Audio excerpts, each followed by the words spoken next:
Sarandel. Je vous arrache à votre public. Comment allez-vous? Bien, Sylvain. Vous êtes en forme? Oui. Comme on est le 10 février, je vous souhaite une belle Saint-Valentin. Faites de l'amour et de l'amitié aussi. Oh, que c'est fin. À vous autres aussi. Oui, bonne Saint-Valentin. À vous à la maison, bonne Saint-Valentin. Avec mon cœur sous ma main, puis je vous l'offre à tous. Bon, il est en train de nous faire des poèmes.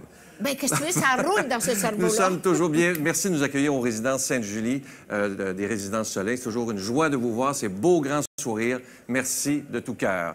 Bonjour aux gens à la maison. J'espère qu'on se prépare à vivre une belle journée.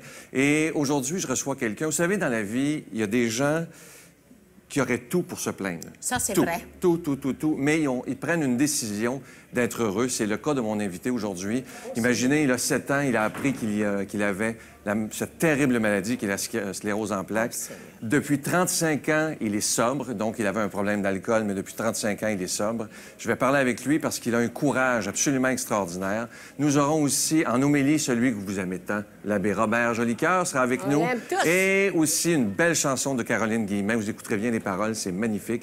Et vous, je vous laisse aller en mission. Vous allez interviewer, je pense, un des meilleurs amis de Marcel.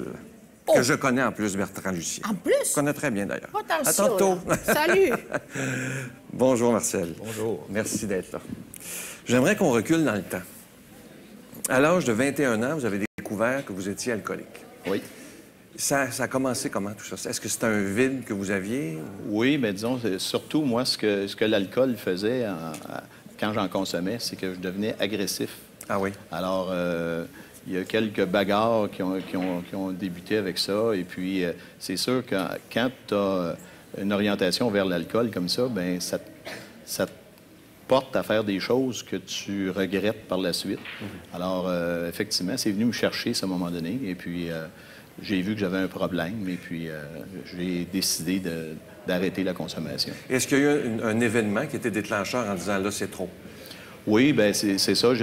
J'avais conduit mon automobile en état d'ébriété et puis j'avais comme vraiment perdu les pédales à ce moment-là. Et puis, c'est cet événement-là qui a fait là, que vraiment j'ai dit, bon, ça a débordé. J'avais eu un accident d'automobile et tout ça. Là. Fait que, et là, maintenant, ça fait 35 ans que vous êtes sobre. c'est bien ça. 35 ans de totale sobriété. Oui. Et est-ce que vous pensez que c'est possible d'en arriver là sans l'aide de Dieu? Non, ça prend une puissance supérieure dans sa vie. Et puis, Dieu est là pour justement nous aider, nous supporter. Et puis, moi, j'ai rencontré Dieu avec le mouvement dans lequel qui m'a permis là, de connaître la sobriété, si vous voulez. Et je lisais sur vous que vous avez toujours eu des bons emplois, un petit peu comme on dit, des grosses jobs, oui. bons salaires et tout ça.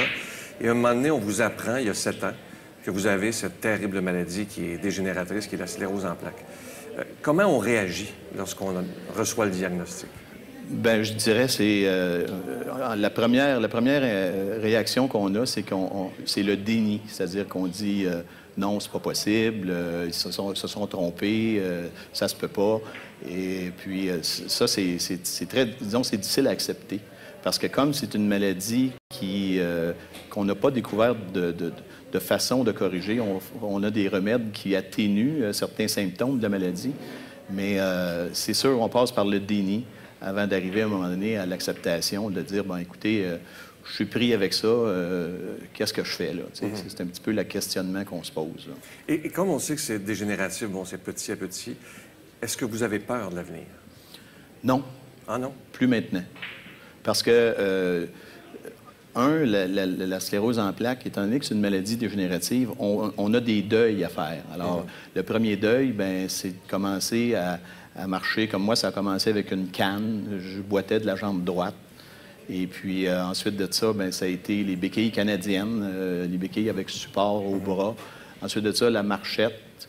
Ensuite de ça, le fauteuil manuel, pour finir avec un fauteuil motorisé. Et je pourrais avoir un fauteuil manuel, mais avec un fauteuil motorisé, ce que ça fait, c'est que ça me conserve mon énergie. C'est-à-dire que si je me propulse à la journée longue, bien, rendu à 3 heures dans l'après-midi, je vais être obligé de me trouver un lit à quelque part pour me reposer, parce que c'est un des symptômes de la sclérose en plaques, c'est extrême fatigue à l'effort. Alors, ça fait qu'on a à faire un deuil.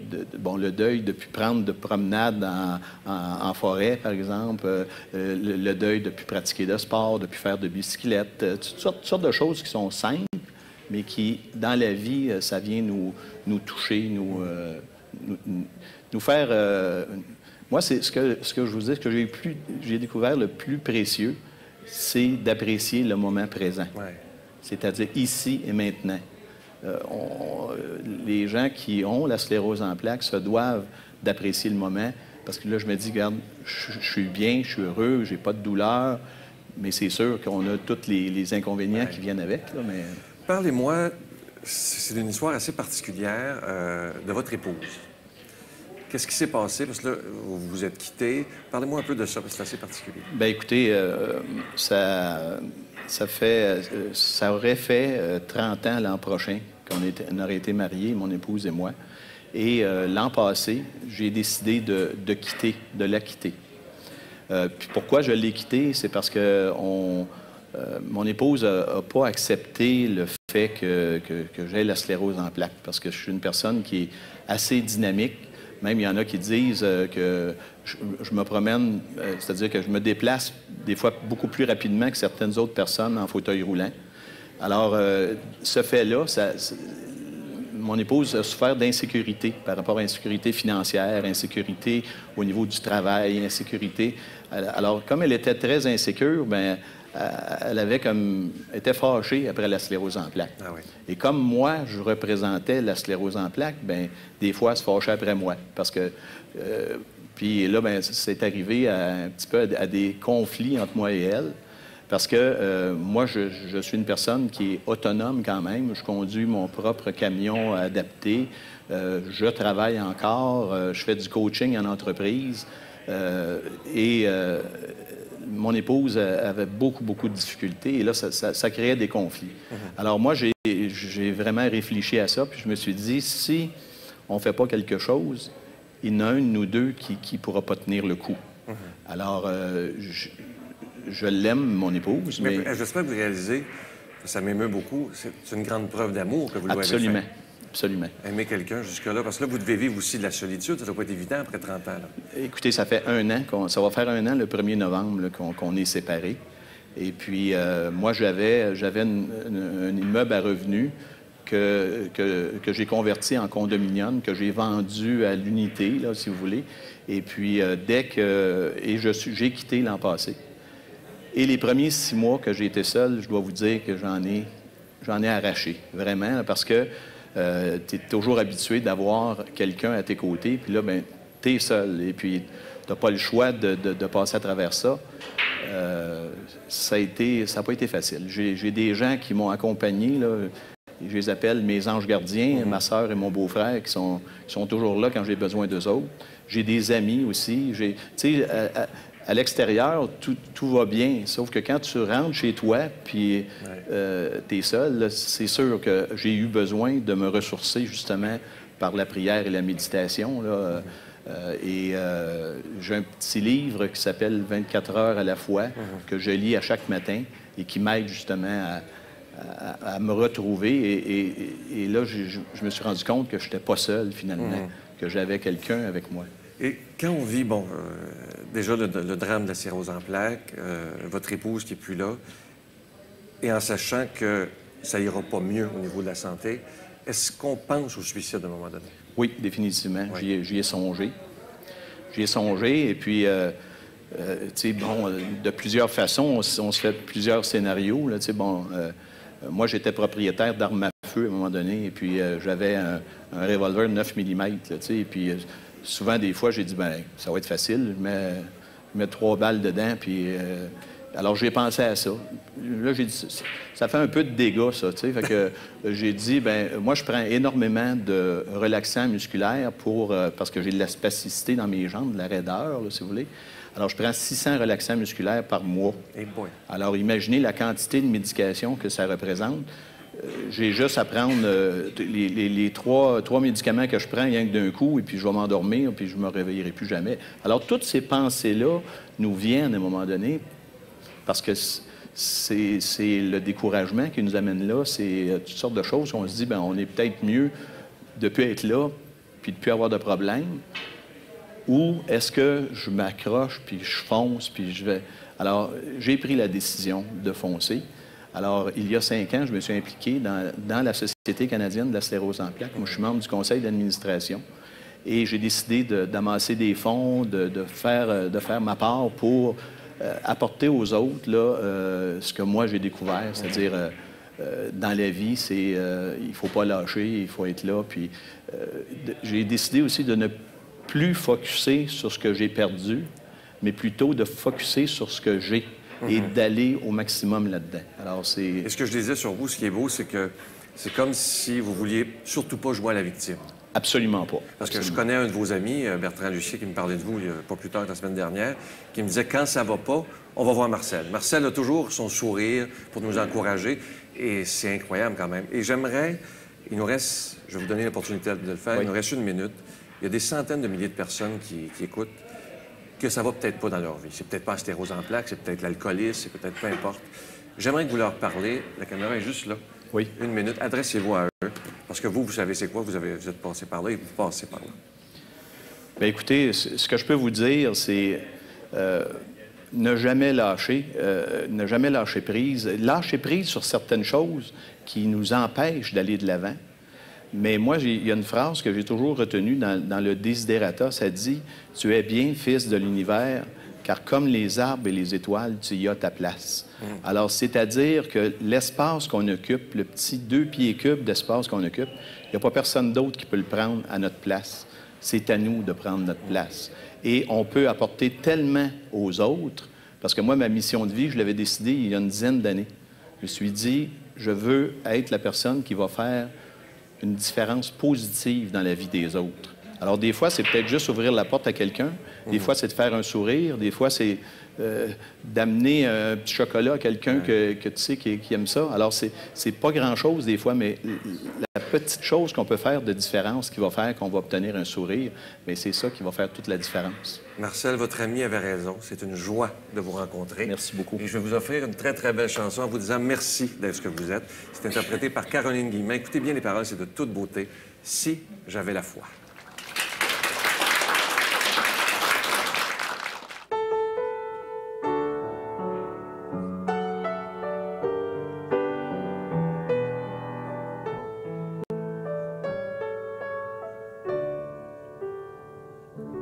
Si j'avais la foi, gros comme un grain de sable, si je ne doutais pas, je soulèverais les montagnes.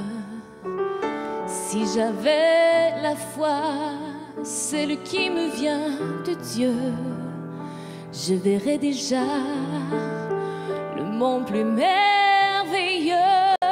Je mettrais des soleils dans la nuit des ténèbres, j'allumerais l'espoir, je croirais à mes rêves, j'écarterais la peur, je comblerais le vide, je cueillerais des fleurs dans la terre stérile. Seigneur, je crois, mais augmente ma foi. Seigneur, je crois, mais augmente ma foi. Si j'avais la foi, je croirais au miracle. Si je ne doutais pas, je franchirais les obstacles. Si j'avais la foi, en parlant au nom de Dieu, je verrais devant moi des merveilles sous mes yeux. Il suffirait de croire, les malades guériraient, les aveugles pourraient voir, les muets parleraient. Il suffirait de croire devant l'irréparable, qu'avec un peu de foi, tout serait surmontable. Seigneur, je crois, mais augmente ma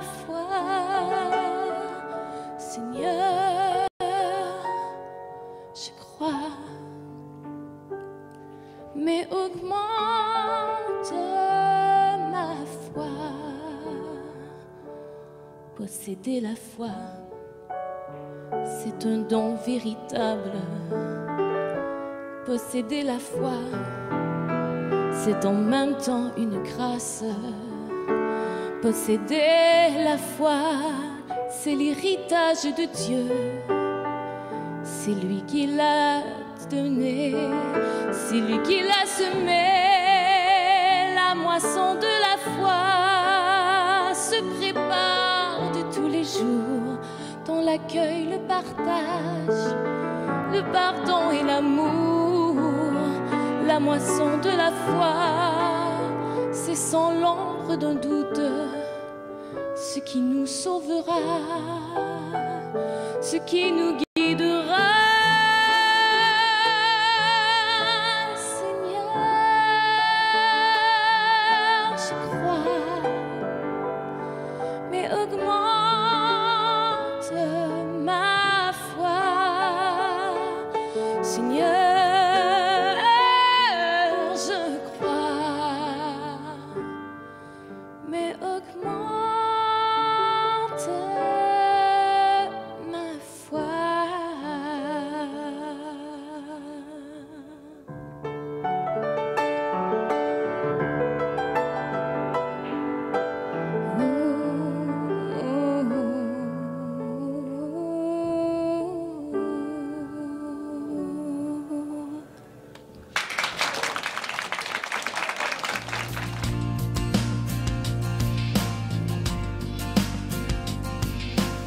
Il y avait un langage qui me rejoignait beaucoup.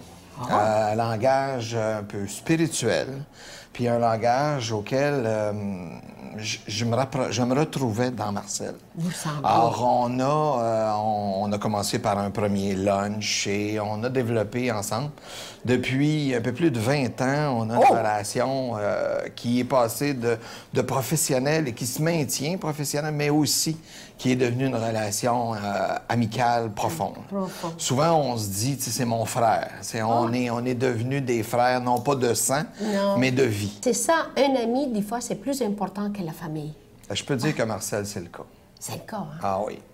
Marcel, c'est plus qu'un chum, c'est plus qu'une relation comme ça.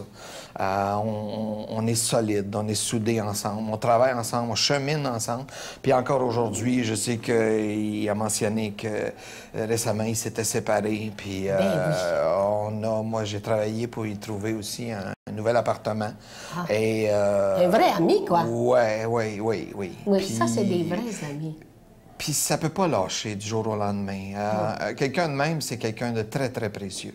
Alors, dans ma vie, il n'y a pas beaucoup de personnes précieuses. Mon frère d'abord, mais tout de suite après. Après, c'est Marcel. Non. Alors moi, gardez bien, je vous remercie beaucoup de votre présence et d'avoir rendu ce témoignage rempli d'amour. Et lâchez pas. Merci. Il y a besoin de votre c'est facile présence. pour quelqu'un d'aussi important. Merci. Notre Père qui es aux cieux, que ton nom soit sanctifié, que ton règne vienne, que ta volonté soit faite sur la terre comme au ciel. Donne-nous aujourd'hui notre pain de ce jour. Pardonne-nous nos offenses, comme nous pardonnons aussi à ceux qui nous ont offensés. Et ne nous soumets pas à la tentation, mais délivre-nous du mal, car c'est à toi qu'appartiennent le règne, la puissance et la gloire, pour les siècles des siècles. Amen. Le mois de février, c'est le mois de l'amitié, le mois de l'amour, et on a pensé, comme cadeau du mois, avec un don de 25 $ et plus, de vous offrir un très, très beau bracelet. Il est orné de 3 belles breloques. Dans le centre, un beau petit cœur qui est plaqué or, et de chaque côté, d'un côté, une belle petite croix avec Jésus dessus, et de l'autre côté, une belle breloque de la Vierge Marie. Je vous rappelle que ce bracelet, il est déjà béni. Les gens m'ont fait remarquer que ce qui est extraordinaire, c'est qu'il le fait à tout le monde parce qu'il s'étire. Donc, c'est vraiment un one size, comme on dit en anglais. Alors, il peut faire vraiment à tout le monde. Je vous rappelle qu'il est déjà béni. C'est avec un don de 25 $. Et si vous en voulez deux, parce que ça se donne vraiment bien en cadeau, c'est avec un don de 40 $. Moi, je veux vous remercier de tout cœur de votre grande générosité. Vous savez que c'est grâce à vous. C'est cette semaine que ça fait 18 ans que le ministère ministère de la Victoire de l'Amour existe. Imaginez, c'est pas rien, 18 ans. Merci de tout mon cœur de votre prière, mais aussi, évidemment, vous savez qu'on doit payer. Merci de votre grande générosité. Je vous donne l'adresse. La Victoire de l'Amour, casier postal 120, succursale Boucherville à Boucherville, le J4B 5E6, je vous la redonne. La Victoire de l'Amour, casier postal 120, succursale Boucherville à Boucherville, le J4B 5E6, également par téléphone, par carte de crédit du lundi au vendredi, dans le 514-523-4433, 523-4433 ou sans frais, le 1-888-811-9291, 1-888-811-9291 et aussi sur notre site Internet, le www.lavictoiredelamour.org. Moi, je vous remercie de tout cœur de votre grande générosité et ayons le cœur à la joie cette semaine parce que ça fait déjà 18 ans qu'on est ensemble pour la parole de Dieu. Merci.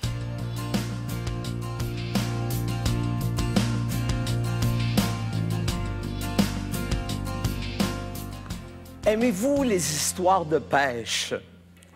Retrouvons aujourd'hui Jésus en train de nous en raconter toute une. Bonne nouvelle de Jésus-Christ selon saint Luc. Un jour, Jésus se trouvait sur le bord du lac de Génézareth. La foule se pressait autour de lui pour écouter la parole de Dieu. Il vit 2 barques amarrées au bord du lac. Les pêcheurs en étaient descendus et lavaient leurs filets. Jésus monta dans une des barques qui appartenait à Simon et lui demanda de s'éloigner un peu du rivage. Puis il s'assit et de la barque, il enseignait la foule. Quand il eut fini de parler, il dit à Simon, « Avance au large et jetez les filets pour prendre du poisson. » Simon lui répondit, « Maître, nous avons peiné toute la nuit sans rien prendre, mais sur ton ordre, je vais jeter les filets. » Ils le firent, et ils prirent une telle quantité de poissons que leurs filets se déchiraient. Ils firent signe à leurs compagnons de l'autre barque de venir les aider. Ceux-ci vinrent et le remplirent à un tel point qu'elles enfonçaient. À cette vue, Simon-Pierre tomba aux pieds de Jésus en disant, « Seigneur, éloigne-toi de moi, car je suis un homme pécheur. » L'effroi, en effet, l'avait saisi, lui et ceux qui étaient avec lui, devant la quantité de poissons. Puis il dit à Simon, « Sois sans crainte, Simon. Désormais, ce sont des hommes que tu prendras. » Lorsque j'étais professeur au séminaire salésien, en secondaire 4, j'ai un étudiant qui me dit un jour, « Curé Jolicoeur, je voudrais vous parler. » Il dit, « Dans mon jardin secret, j'aurais quelque chose à partager avec vous. » Ben, j'ai dit, « Vas-y, bonhomme, ça donne bien, j'ai du temps pour toi. » Ben, il dit, « Je viens de découvrir, puis là, lui, il a 16 ans, là, je viens de découvrir que j'aime pas les filles, j'aime mieux les gars. » Oh, j'ai dit, c'est toute une découverte, ça. J'ai dit, c'était mieux de ne pas en parler au séminaire parce que tes amis ils risquent à un moment donné de ne pas être capables de le porter. Mais j'ai dit, ça serait bon que tu sois capable d'en parler avec quelqu'un, ton père ou ta mère, par exemple. Ah, il dit, tu les connais pas, ils vont me crisser dehors. Puis là, c'est pas moi qui parle, là. Allez pas dire que le curé Jolicoeur, il sait. Je cite mon étudiant. Mais j'ai dit, parle-en donc à ta grand-mère. Oh, il dit, ma grand-mère, il dit, elle a Alzheimer. Ah, ben j'ai dit, ça la donne bien. Elle s'en souviendra plus. Tu vas être capable de lui parler de ton secret. Il avait le vide dans l'âme. Comme les apôtres dans l'Évangile d'aujourd'hui, avez-vous remarqué, leurs filets sont vides, vides. Et quand les filets sont vides, ça veut dire que le soir, là, tu rentres chez vous à la maison, puis il n'y a pas de poisson, là. Tu peux pas manger. Il y avait le vide au fond de leur cœur, il y avait le mal de l'âme. Et lorsqu'ils ont rencontré Jésus, je ne sais pas si ça vous a frappé, mais le filet est rempli, leur vie est pleine à craquer, leur vie a un sens. Un jour, il y a un jeune de la polyvalente qui m'appelle au presbytère, puis il me dit, « Curé Jolicoeur, La psychologue à l'école a dit que j'ai le mal de l'âme, que j'ai le mal de vivre. Elle me dit, appelle le curé, tu vas voir, lui, il y a quelque chose contre le mal de vivre ou le mal de l'âme. Alors, il me rappelle, il me compte ça. J'ai dit, t'as-tu essayé les Tylenol extra forts? Il dit, j'ai essayé, mais ça marche pas. Mais j'ai dit, moi, le seul remède que je connais contre le mal de vivre puis contre le mal de l'âme, c'est l'Eucharistie. Combien de jeunes auraient pu remplir leur filet s'ils avaient eu dans leur vie la présence de Jésus?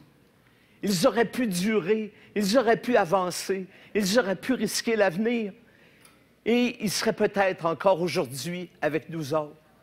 Il y a plein de jeunes qui ont le mal de vivre, plein de jeunes qui ont le mal de l'âme.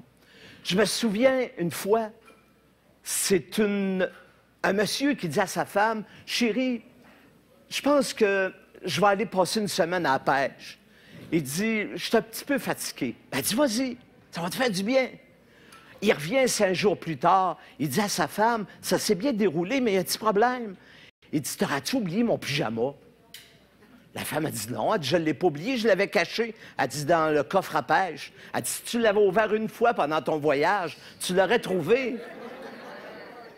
Eh bien, croyez-le ou non, mes amis, Jésus, aujourd'hui, il nous dit, je vous ai laissé mon coffre à pêche.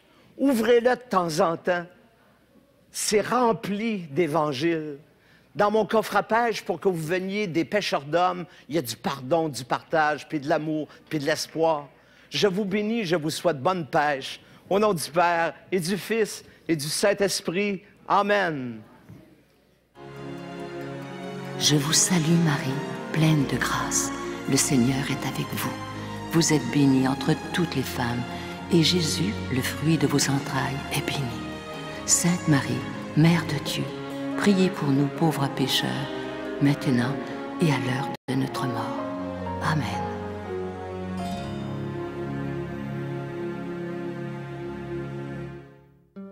Dans le cadre de l'année de la foi, la Victoire de l'amour vous invite à son pèlerinage du 2 au 13 mai 2013. Nous irons ensemble à Paris, Versailles, Saint-Malo, le magnifique Mont-Saint-Michel, Chartres et Lourdes, en compagnie de Monseigneur Jacques Gaillot, Miguel Padilla et moi-même. Célébration eucharistique à tous les jours et enseignement. Réservez rapidement avec Voyage Intermission dans le 514-288-6077, 288-6077 ou sans frais le 1-800-465-3255, 1-800-465-3255. Venez vivre des moments inoubliables en compagnie de celui qu'on appelle Monseigneur des Autres, Monseigneur Jacques Gaillot de Paris. J'espère que cette émission vous a plu. Sœur Angèle, on voit que dans la vie, il ne faut jamais se plaindre. Regardez le beau témoignage de Marcel. Il a décidé d'être heureux malgré tout. Oui, puis d'avoir toujours d'espérance à quoi que ce soit. Même si des fois, on diminue un peu, oui, mais ça ne fait rien. C'est un bel exemple de courage. Absolument. Tout à fait. Il ne me reste pas longtemps juste pour vous rappeler ce beau pèlerinage dans le cadre de l'année de la foi. Ça aura lieu du 2 au 13 mai prochain. On s'en va avec Monseigneur Jacques Gaillot. Imaginez, c'est son dernier pèlerinage. Il est de France, vous l'avez déjà vu à l'émission. On ira entre autres à Lourdes, à Versailles, au Mont-Saint-Michel. C'est magnifique, le Mont-Saint-Michel.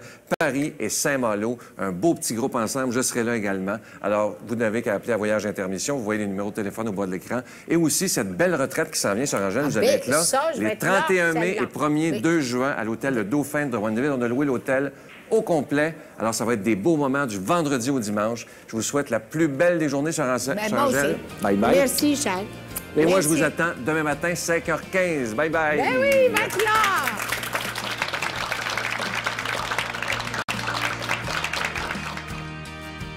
La Victoire de l'amour remercie de tout cœur les Résidences Soleil de leur accueil si chaleureux.